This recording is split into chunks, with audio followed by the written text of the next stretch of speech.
Selamat pagi pemirsa. Sudah lebih dari 4 bulan penyanderaan pilot Susi Air Kapten Philip Mark Mertens oleh kelompok kriminal bersenjata atau KKB di Papua tidak kunjung tuntas. Kabar terakhir menurut Polda Papua, pemerintah setempat telah menyiapkan dana untuk membayar tebusan. Tepatkah pemerintah mengabulkan permintaan KKB atau masih ada cara lain agar tidak ada nyawa melayang sia-sia di bumi Cendrawasih? Pemirsa, inilah editorial Media Indonesia edisi hari ini Selasa 4 Juli 2023 dengan tema mengakhiri konflik Papua bersama saya Leonard Samosir. Dan Anda semua para pemirsa bisa ikut menyatakan pendapat Anda dengan menelepon nomor telepon 021 583 99 100. Dan pemirsa, pagi ini telah hadir bersama saya Ketua Dewan Redaksi Media Group Yaman Saragi. Bang Yaman, selamat pagi. Pagi, Bung Leo. Sehat-sehat Bang? Sehat. Ini kita bicara mengakhiri konflik Papua.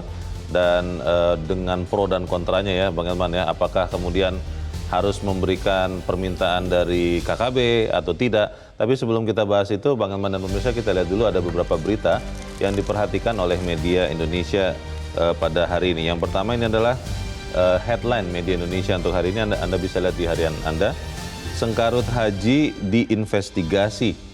Ini maksudnya sengkarut haji ini terkait apa dan investigasinya seperti apa Bang Ahmad? Ya memang musim haji tahun ini kan muncul beberapa keluhan ya. Yeah. Misalnya keterlambatan catering, terus ketidaksempurnaan sanitasi dan sebagainya kan.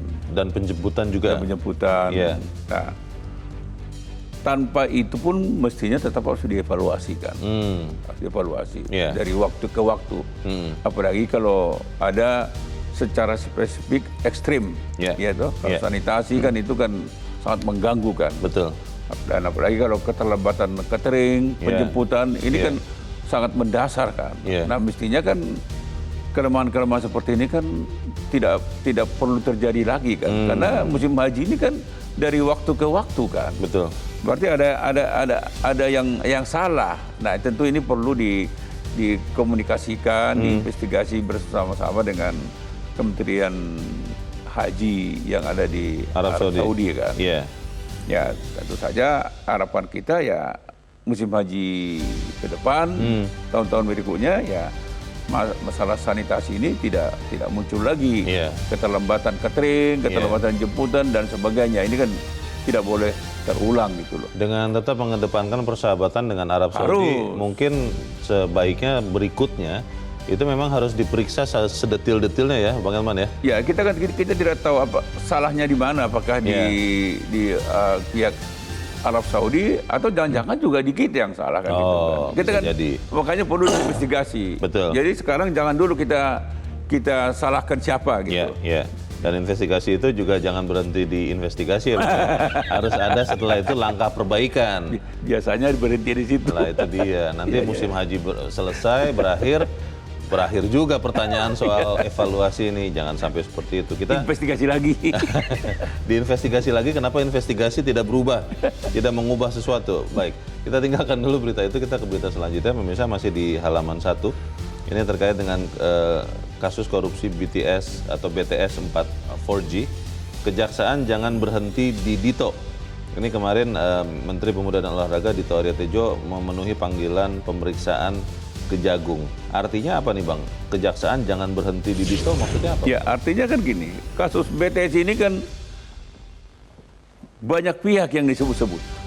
Sudah beredar ya? Dan nama-namanya betul-betul elit ya? Oh sangat elit kan. Nah, masyarakat mendesak kepada Kejaksaan Agung, jangan hanya Dito. Dito udah benar, diklarifikasi, dipanggil, diinvestigasi kan gitu kan. Nah, tetapi nama-nama yang lain jangan hanya disebut-sebut saja di koran, di televisi, di medsos. Nah ini jangan sampai matanya Kejaksaan Agung ini buta. Jadi jangan mata mereka itu tiba-tiba buta kalau melihat nama seseorang gitu. Seseorang atau beberapa orang? Ada beberapa orang. Beberapa orang. Karena beberapa orang ini kuat, tersangkut dengan power, ya kan, powerful gitu kan. Nah ini kan sekarang ini kan kejaksaan kan sedang naik naik daun ini kan. Karena banyak kasus yang diperiksa dengan cepat ya. Dan naik daun artinya prestasinya luar biasa. Nah, tetapi kalau mereka membutakan matanya untuk beberapa orang dan rakyat tahu itu siapa-siapa. Tahu Bang rakyat? Leo. Sekarang ini rakyat tidak usah pakai kacamata pembesar. Begini aja. Oh itu ya. Oh pasti nggak akan diperiksa itu katanya. Oh takut ya? Oh takut ya. Apalagi kan sama-sama. Nah ini harapan masyarakat begitu. Tapi kalau Kejaksaan Agung membiarkan itu, berarti tebang pilih. Oke. Memang sengaja ada yang harus dikorbankan. Dan beberapa dilindungi. Nah, ini lagi-lagi persepsi. Itu tidak boleh ya. Kan prinsipnya equality before the law, Bang. Kesamaan kedudukan di hadapan hukum. Bukan hanya tidak boleh, melanggar hukum. Iya. Jangan sampai nanti simbol Dewi Keadilan itu akhirnya membuka tutup matanya ya Bang ya. Terus, walaupun saya meragukan, Leo. Walaupun saya pagi ini ngomong begini, di hati saya pasti nggak berani Kejaksaan Agung menyentuh itu. Kita lihat. Kita lihat aja. Ya kita lihat. Kamu mau bertaruhan dengan saya? Boleh Bang. Ya kan? Tapi jangan. Itu nanti kan dianggap melanggar hukum juga Pak. Saya sangat yakin. Kejaksaan Agung tidak akan berani mengusut beberapa nama tertentu. Biasa. Agak ngeri-ngeri ya. Ngeri-ngeri sedap. Ngeri-ngeri nggak sedap yang ini, Bang. Ngeri-ngeri nggak sedap. Nggak sedap yang gini. Karena kalau sampai begitu, nanti bisa begitu juga. Saya sampai tidak berani kata-kata yang tepat. Tapi ya sudah, kita tinggalkan dulu, Bang. Berita itu kita ikuti nanti seperti apa, karena saya sih berharap betul bahwa penegak hukum termasuk Kejaksaan Agung. Kau boleh berharap. Tapi kan masyarakat juga sangat yakin. Nggak bakal berani. Ya sudah, kalau gitu saya tetap berharap, Bang Elman. Kita tinggalkan berita itu, kita ke berita selanjutnya. Kali ini dari halaman 13.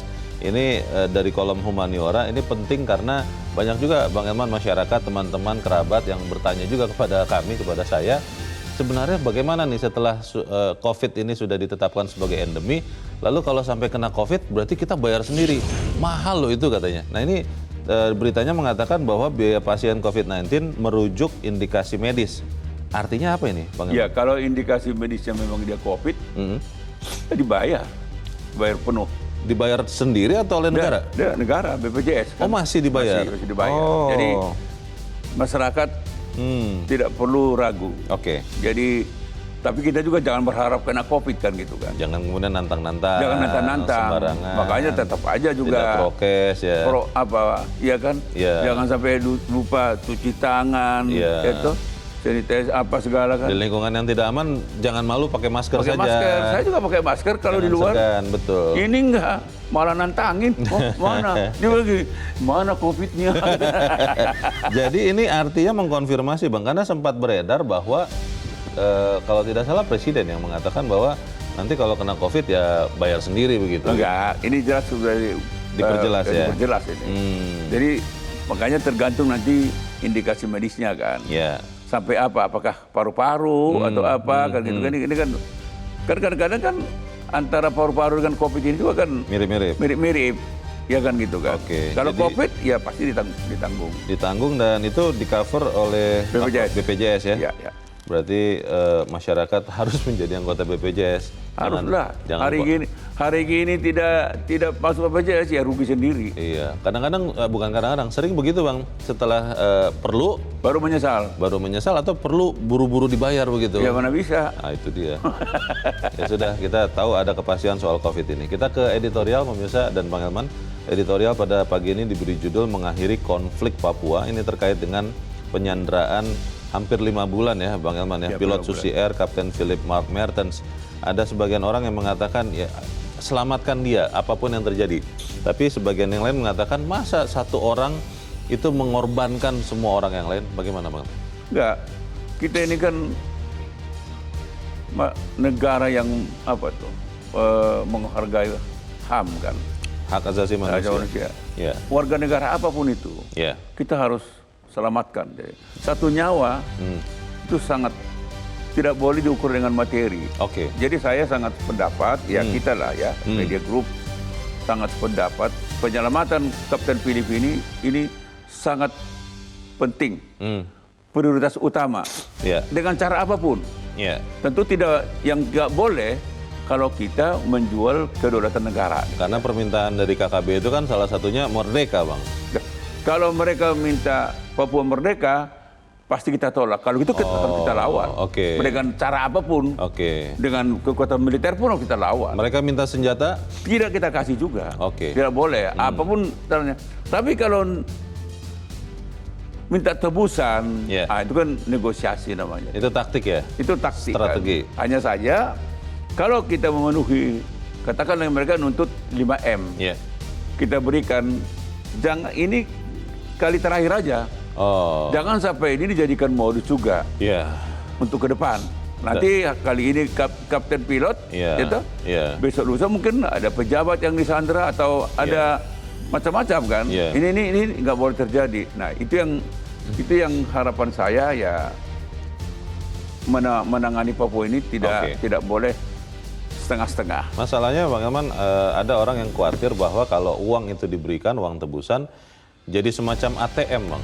Bukan hanya sekali makanya ini saja. Ini kali terakhir. Nah itu dia. Nah, jangan boleh, ini nggak boleh menjadi modus. Baik, bagaimana memastikan itu kita akan bahas, Bang Elman, dan pemirsa, inilah editorial Media Indonesia untuk hari ini Selasa 4 Juli 2023, mengakhiri konflik Papua.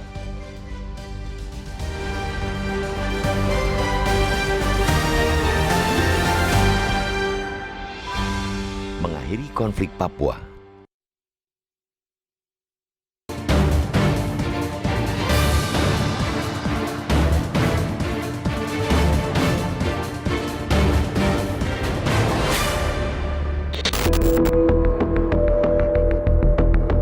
Sudah lebih dari 4 bulan penyanderaan pilot Susi Air, Kapten Philip Mark Mertens oleh kelompok kriminal bersenjata di Papua tak kunjung tuntas. Kabar terakhir, menurut Polda Papua, pemerintah setempat telah menyiapkan dana untuk membayar tebusan guna membebaskan pilot berkebangsaan Selandia Baru tersebut. Selain meminta uang tebusan, KKB menuntut Papua merdeka dan pemberian senjata. Namun, Pemda hanya mau mengabulkan tebusan 5 miliar rupiah. Menurut Presiden Joko Widodo, proses negosiasi untuk membebaskan sang pilot masih berlangsung. Pemberian uang tebusan maupun perundingan hanyalah salah satu cara dalam sebuah kasus penyanderaan. Opsi lainnya adalah pengerahan kekuatan bersenjata. Tanpa meremehkan kemampuan polisi dan tentara, kita tentu tidak mau jalan terakhir yang ditempuh karena berisiko dapat menimbulkan korban, entah itu si sandera, aparat keamanan, maupun pihak pelaku penyanderaan. Jalan perundingan mungkin yang paling ideal. Namun, negosiasi ini haruslah menjadi langkah awal untuk mengakhiri gejolak-gejolak di Papua. Pemerintah harus sedikit bersikap rendah hati mendengarkan keluhan masyarakat setempat. Dana otonomi yang selama ini digelontorkan, toh faktanya belum membuat mereka bebas dari kemiskinan. Mungkin dengan jalan dialog, bisa dicari titik temu bagaimana mengelola wilayah di ujung timur kepulauan ini dengan cara lebih bermartabat. Akan tetapi, sekali lagi, negosiasi ini hanyalah salah satu opsi. Itu pun dengan syarat pihak penyandera, dalam hal ini KKB, juga mau bersikap rendah hati dan tidak mau menang sendiri. Biar bagaimanapun, nasib masyarakat Papua secara keseluruhan juga harus dipikirkan. Jalan kekerasan bukanlah satu-satunya solusi untuk menciptakan kemakmuran di Papua. Perbedaan kepentingan hanya dapat diselesaikan melalui meja perundingan. Terkait uang tebusan untuk membebaskan sang pilot, jika itu langkah yang dipilih, lakukanlah. Tapi bukan berarti cara itu mengindikasikan aparat lemah. Opsi itu hanyalah salah satu cara agar kasus ini tidak berlarut-larut. Biar bagaimanapun, penyanderaan ini mengusik rasa kemanusiaan. Namun, hendaknya ini jangan menjadi modus pemerasan berikutnya. Itu tidak ada bedanya dengan aksi kriminal. Pihak KKB harusnya juga bersikap gentle dan jangan memanfaatkan warga sipil sebagai tameng. Jika menculik sipil untuk mendapat uang tebusan menjadi kebiasaan atau modus KKB, pemerintah tentu tak bisa tinggal diam. Segala bentuk ketidakpuasan semestinya dapat dibicarakan dengan baik-baik. Asalkan, sekali lagi, kedua belah pihak mau sama-sama meredam ego.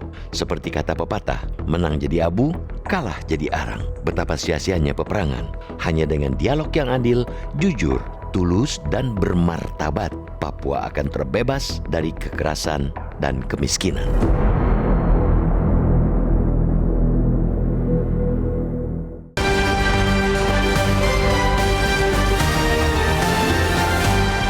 bagian berikut Anda bisa ikut menyatakan pendapat Anda terkait dengan editorial pagi ini. Pemirsa, untuk saat ini tetaplah bersama kami.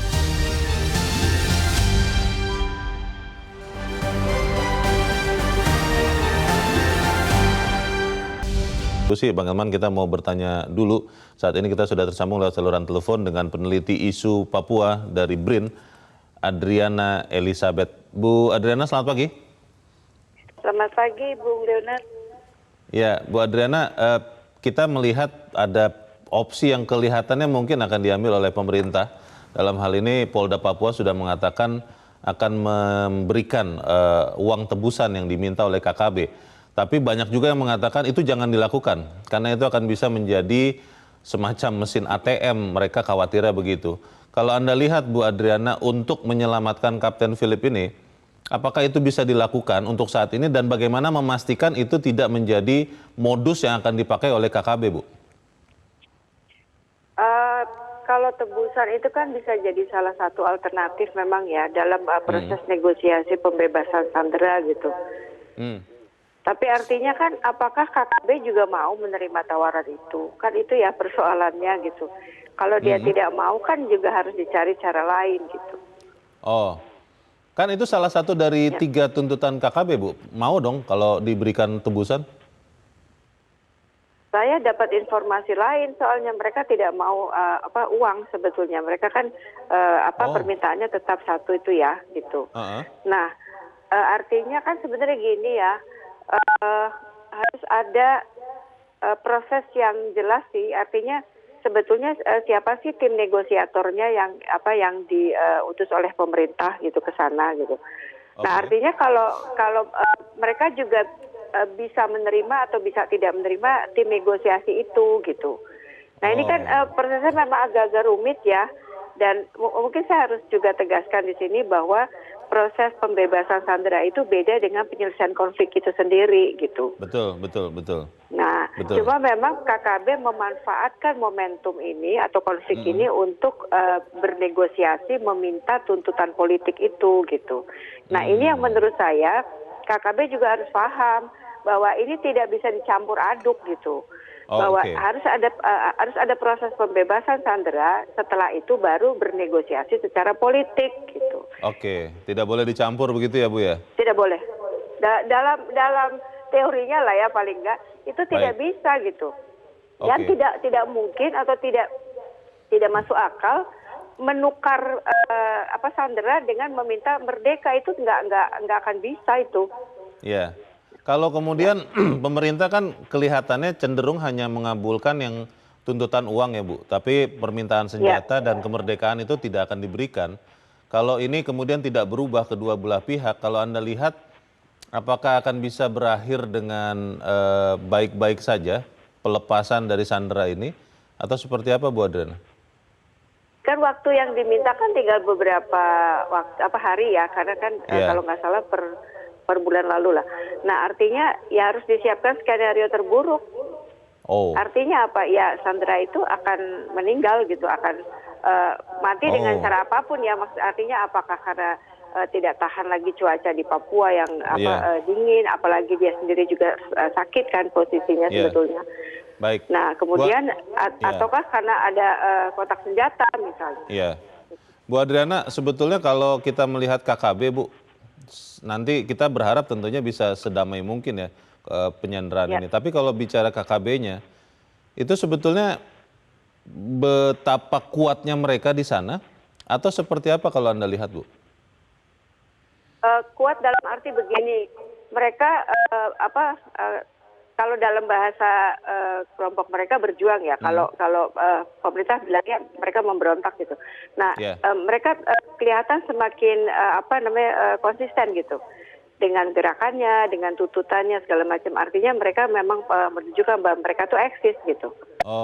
Tapi tentunya berapa lama ini bisa dilakukan harus kita ukur juga gitu. Nah, satu yang mungkin memang harus juga dipahami ya tentang antropologi perang Papua. Apakah misalnya dalam konteks ini kita perlu mengerahkan pasukan besar-besaran sementara mungkin tidak harus melakukan itu gitu. Nah, negosiasi ini harus juga memperhitungkan nilai-nilai tradisional Papua sebetulnya.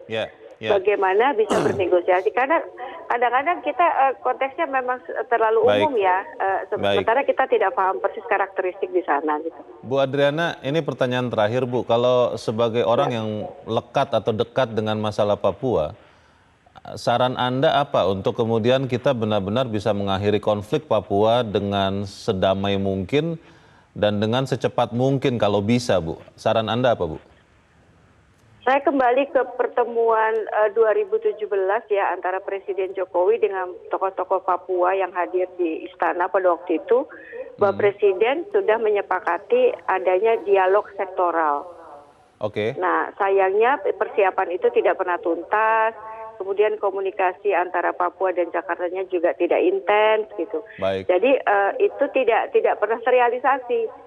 Nah, kalau mengopi proses perdamaian di Afrika Selatan, ya memang harus melalui proses dialog untuk menuju rekonsiliasi. Ya, oke, kita memang masih terus berjuang, tapi kita harap apa yang kita sampaikan ini bisa menyumbangkan untuk mengakhiri konflik Papua. Ibu Adriana Elizabeth, peneliti isu Papua BRIN, terima kasih Bu untuk mencerahkan kami. Selamat pagi. Selamat pagi. Kalau melihat alotnya ini, negosiasi ini, Bang Elman, lalu kemudian kan kita juga tidak tahu apakah seperti yang tadi dikatakan Bu Adriana, KKB-nya mau hanya menerima 1 dari 3 tuntutan. Kira-kira solusinya apa? Ya, sebetulnya kan uang tebusan itu kan salah satu bentuk negosiasi kan. Strateginya kan. Yang pasti kita sudah pagari dulu ya. Permintaan senjata udah pasti harga mati tidak. Ditolak. Papua Merdeka harga mati tidak bisa. Kita hanya main di satu ini aja, yang tebusan kan. Nah, kalau memang tebusan ini tidak mereka mau, tentu kita cari lagi bentuk lain. Opsi lain untuk apa gitu. Bisa membebaskan Kapten yang pasti yang dua itu sudah nggak bisa gitu kan. Nah, kalau ngotot-ngototan, tadi kan Bung Leo kan tanya kira-kira apa. Kalau saya sih pikir begini, ini juga KKB ini nggak bodoh. Dia tidak akan mau menembak si Kapten Philip ini. Karena dia berharga ya? Karena dia ini kan pertukaran. Ini mahal kan. Tetapi jangan lupa, kalau dia bunuh ini si Philip ini akan merusak reputasi dia di mata negara-negara tanda kutip ya, yang selama ini mendukung Papua Merdeka. Jadi jadi pemerintah kita pun tahu itu. Jadi nggak semudah itu. Tapi tidak sepelik itu juga yang dihadapi oleh pemerintah kita. Kita tahu. Kita tahu bahwa dia nggak bodoh. Jadi ini coba kan, dia ultimatum. Kalau tanggal 30 Juni tidak diberikan, tanggal 1 dia mati katanya kan. Sekarang sudah tanggal 4. Tidak mati juga kan. Tapi kalau itu dia lakukan, seluruh dunia pasti akan mengecam dia. Memang ini KKB ini harus kita lenyapkan ini. Kan ini dia nggak mau ini. Dia tetap menjaga ada simpatisan dari negara-negara tertentu. Berarti gitu KKB berhitung juga nih Bang ya? Oh berhitung. Nah, yang dia kan melakukan katakan gertak sambal kata orang Medan. Dia gertak kita. Dia pikir pemerintah kita juga bisa digertak. Ya kita nggak usah gertak dia, tapi kita tetap bilang oke, kalau juga mau ya kita cari lagi bentuk lain. Tapi yang ini jangan ya. Kalau ini harga mati nih. Ini kalau kau tuntut ini, kita bisa tutupkan juga dari sini gitu kan. Bu Adriana tadi mengatakan Bang Elman bahwa negosiasi pembebasan sandera ini adalah sebenarnya satu bagian kecil saja dari mengakhiri konflik di Papua. Tapi kalau kemudian pembebasan sanderanya tidak berhasil, kan pertanyaan besar juga bagaimana konflik Papua bisa diakhiri. Tapi kita harus jeda dahulu Bang Elman.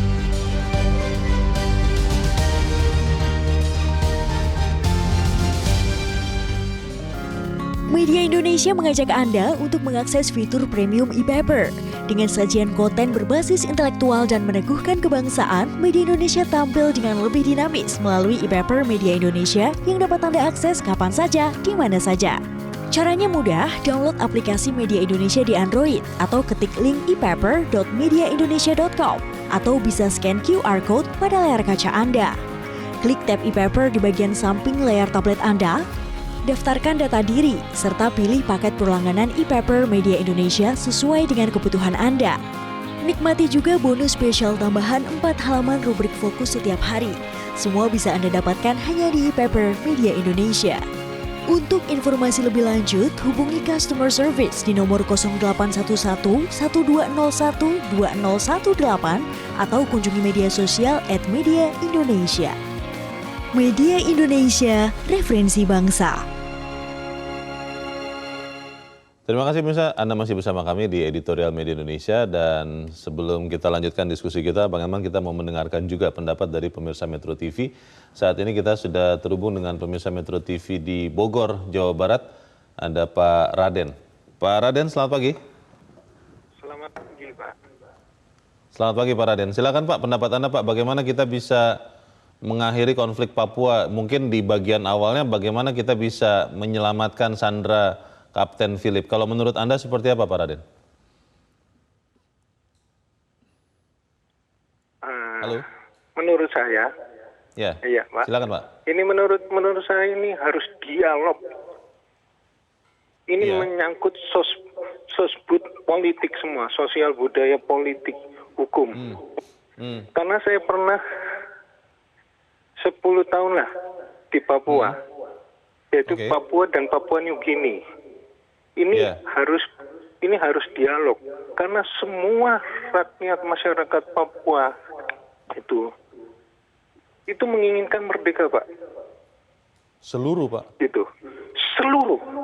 Cuma ini hanya politik mengatakan orang-orang politik itu hanya meremehkan. Tapi mungkin harus diperiksa lagi ya Pak Raden ya, karena ya karena ini kan gini, Pak, belum tentu juga. Karena saya pernah bertemu dengan salah satu pimpinan OPM di Papua New Guinea. Oke.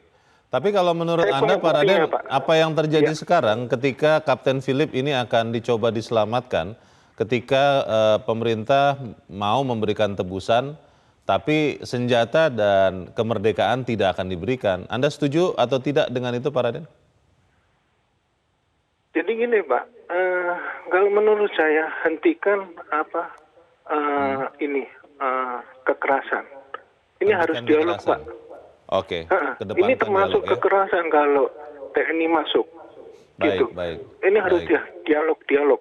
Karena maaf ya Pak, saya pernah tinggal sana. Bukan hanya masyarakat, tapi tokoh agama sudah mendukung semua. Itu harus dikedepankan dialog. Terima kasih Pak Raden di Bogor, Jawa Barat untuk pendapat Anda Pak. Selamat pagi.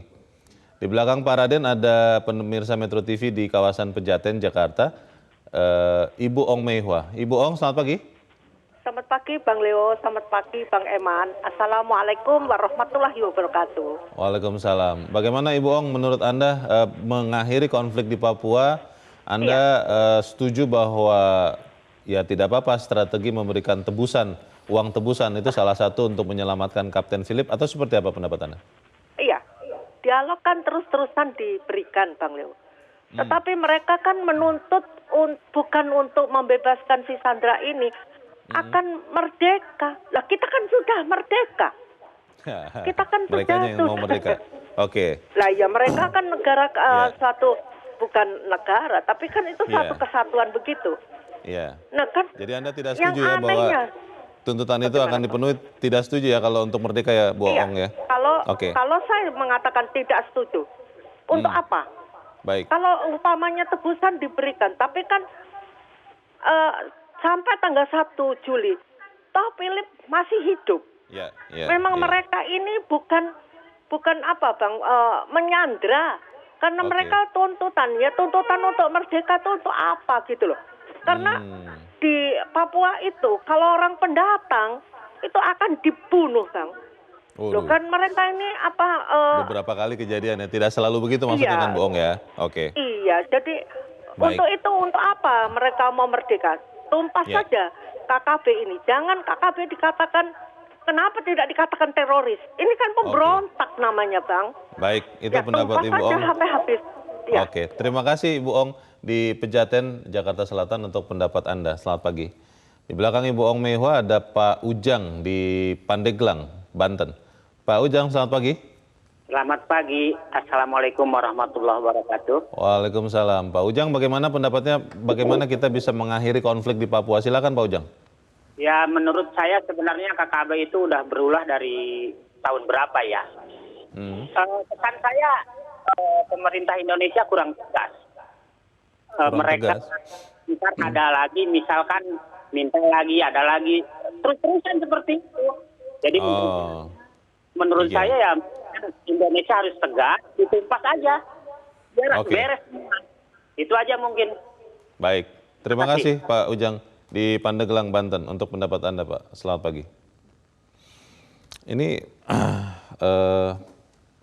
dilemanya kan, Bang Ilman, ketika mungkin sebagian pemirsa, sebagian masyarakat sudah geram begitu ya, dan keinginannya adalah tumpas saja, beberapa tadi mengatakan begitu. Tapi kan di dalam proses itu nanti akan ada pertumpahan darah, mungkin juga akan dipakai lagi untuk mengatakan ini adalah pelanggaran hak asasi manusia bagi rakyat Papua. Bagaimana Bang? Pertama, saya mau ingin klarifikasi dulu yang disampaikan oleh Pak Raden tadi ya. Jadi nggak benar semua warga Papua itu ingin merdeka. Jadi yang ingin merdeka itu hanya segelintir aja. Hanya mereka berisik.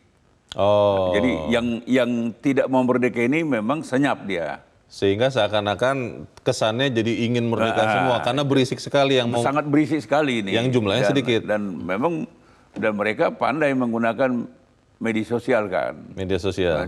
Jadi ya tapi jadi pendapat Pak Raden tadi itu nggak benar, itu keliru itu. Nah kalau Papua ini tadi kan banyak ingin udah tumpas saja gitu kan. Kalau itu mah gampang. Bisa ya? Bisa. Tapi kan kita kan ini pemerintah ini kan tidak mau orang yang tidak berdosa ikut berdarah-darah kan. Tidak ada, sebisa mungkin tidak ada pertumpahan darah di sana. Karena yang ingin saya katakan kan sebetulnya kan hanya beberapa gelintir ini kan. Tapi karena berisik dan kebetulan ada juga tanda kutip negara-negara yang memang mensupport.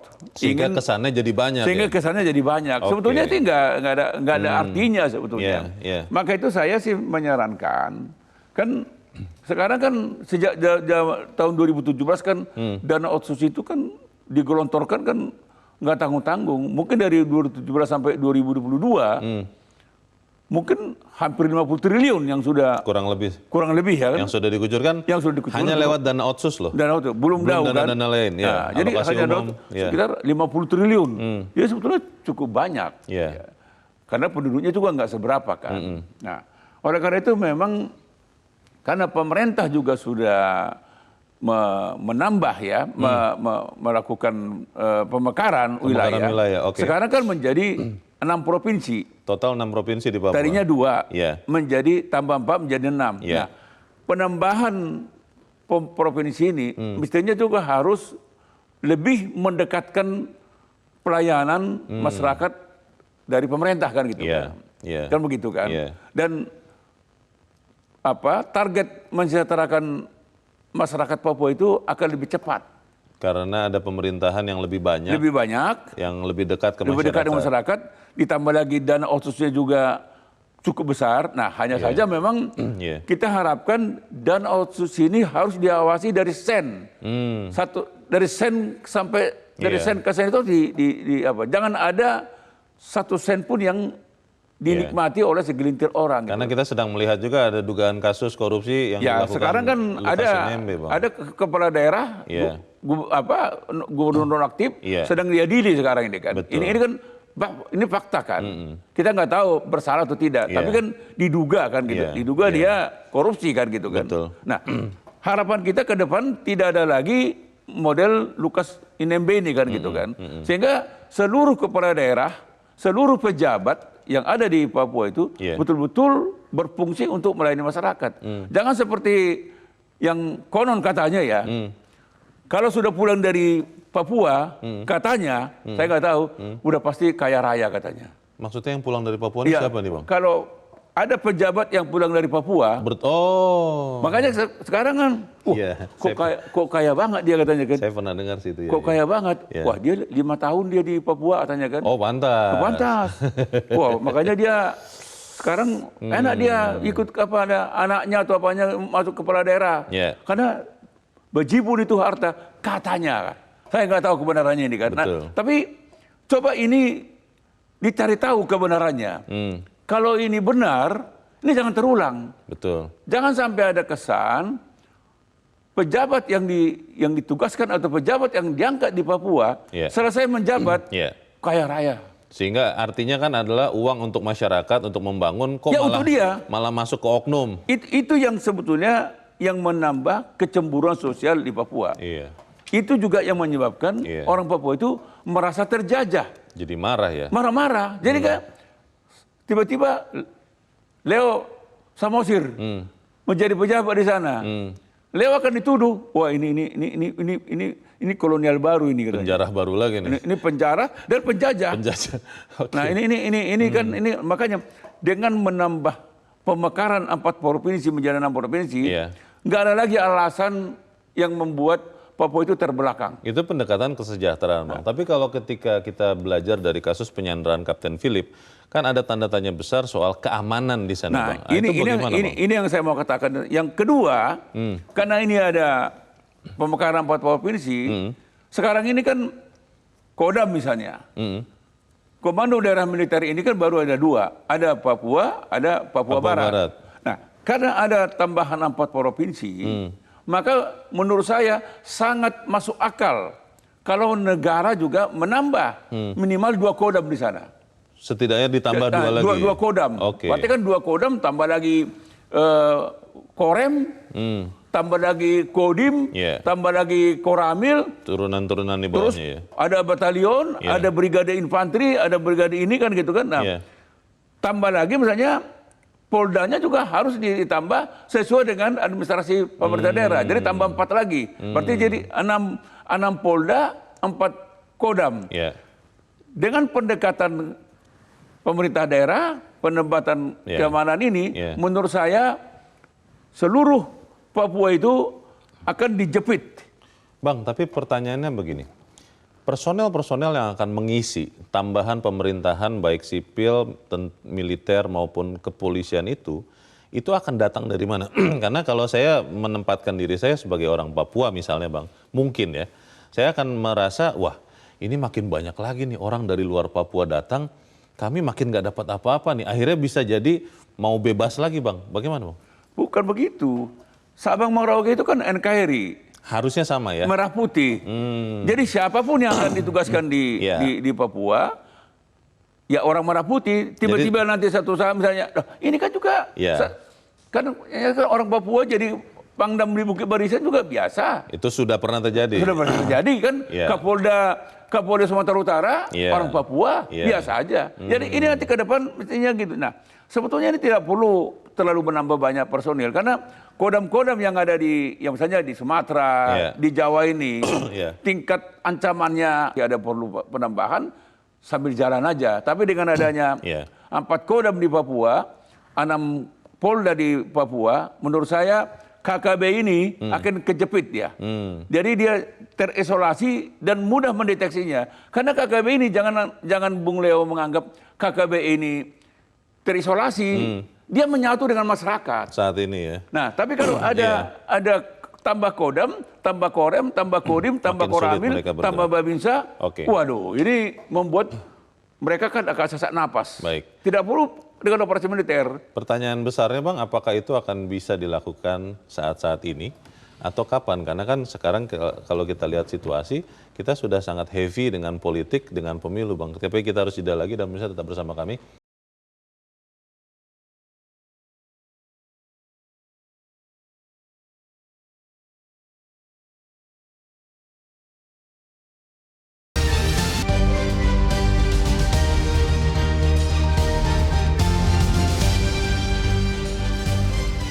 Terima kasih Anda masih bersama kami. Pemirsa, kita ada di bagian akhir dari diskusi kita pagi ini. Bang Eman, kalau bicara soal waktu ya untuk kemudian mensejahterakan orang Papua, saudara-saudara kita di Papua supaya konflik di sana berakhir, apakah memang waktunya saat-saat ini bisa dilakukan, Bang? Tadi rencana pemekaran wilayah, termasuk Kodam, termasuk Polda, atau nanti jangan-jangan harus menunggu seusai pemilu 2024? Ya kan, pemerintahan ini kan tidak pernah cuti kan.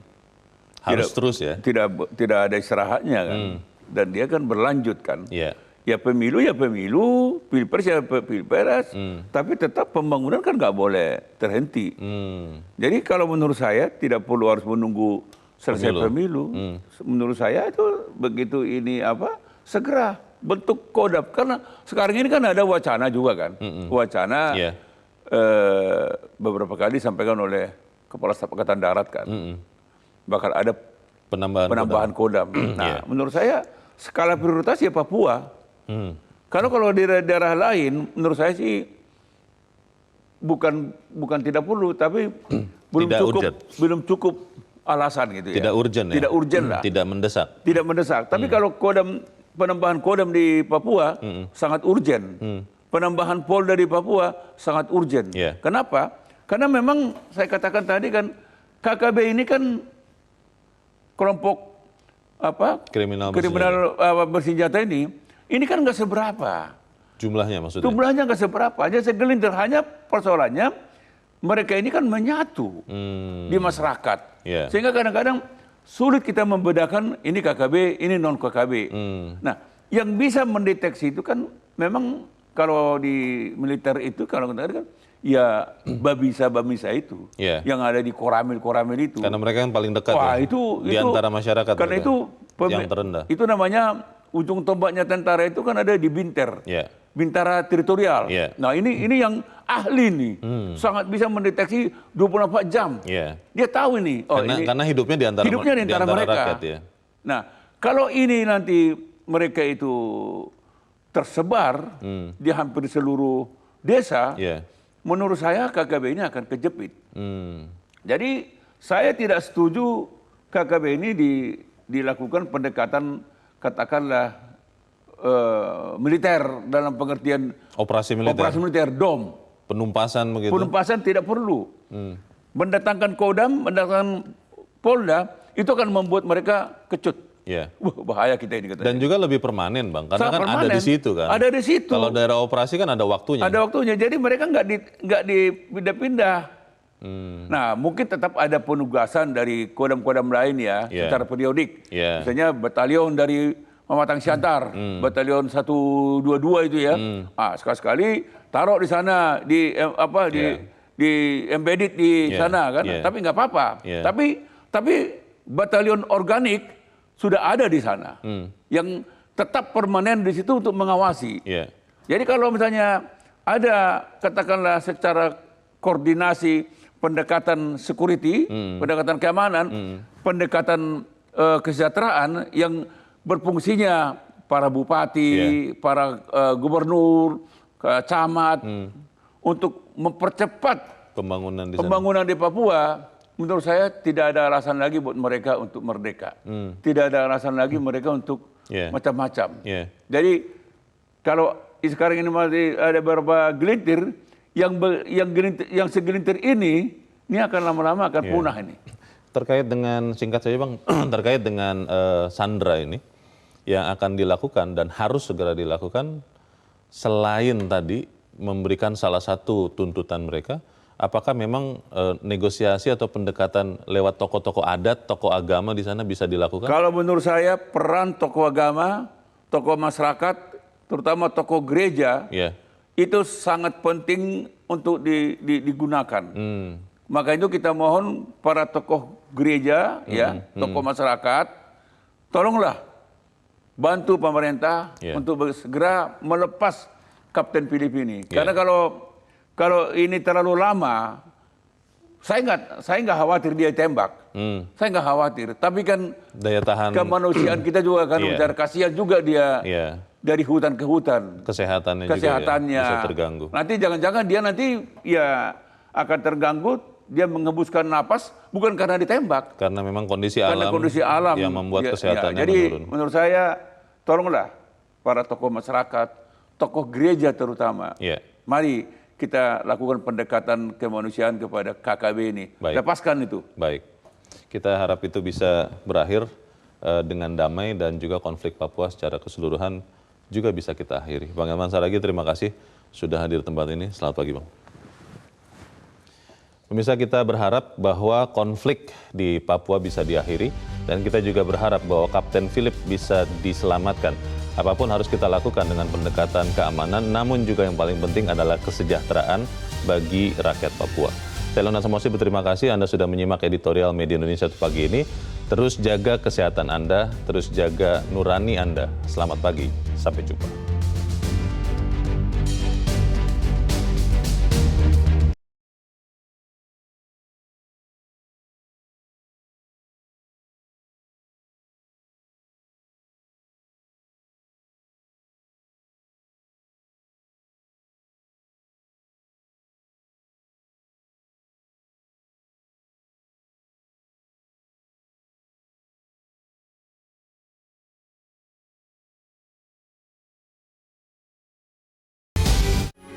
Metro TV